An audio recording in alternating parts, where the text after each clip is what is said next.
So a lot of times we talk about how kick-out flashings and step flashing around chimneys and stucco is done wrong. We've got an example of one that I actually sort of like the looks of. Check this out. So here you can see that the kick-out flashing was installed before the stucco was put on. It's all the way back in there against the sheathing or the mason block, whatever's back there.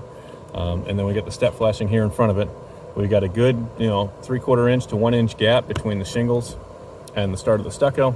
And then we've got a metal strip here, and sometimes they use plastic, whatever, that keeps the stucco up off the shingle bed. That allows any water that comes down to follow the step flashing down, follows the step flashing down to the kick-out flashing, is going to wind up here in the gutter. And it keeps any moisture that comes down, it permeates the stucco and comes down. That, I'm assuming the moisture barrier, I can't see it, it's behind the stucco, but that should be in front of the step flashing behind here, so that any water that comes down is going to wind up on the outside of the step flashing and pushed out through this kick-out flashing.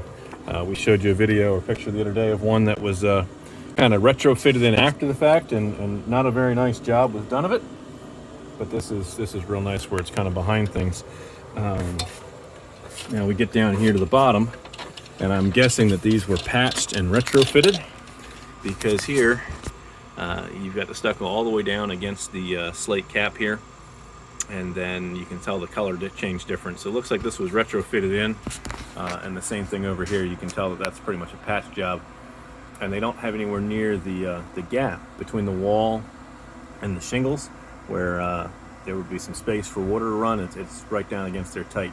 So not as thrilled with the way that one looks, but when I'm looking at stucco and kick-out flashings and step flashing and things, this is really what I like to see. I think that's a much better solution long-term for helping make sure water doesn't get trapped and start causing a problem for you. So if you've got issues with your house or water's getting in where it shouldn't, give our team a call, 484-748-0008. Choose option 2 for Cope Construction Renovation, extension 2 for new projects. Our team will be happy to assist you weekdays, 9:30 in the morning till 2 in the afternoon. Cope Build is your full-service construction renovation company. Pennsylvania contractor number 88078. Remember, we're done with it. You'll be proud to say it's not just done, it was Cope Built. Take a picture, send it to us here on our Facebook page, or if you're watching on YouTube, subscribe and click that notifications bell. We'll catch you guys in another video. Bye for now.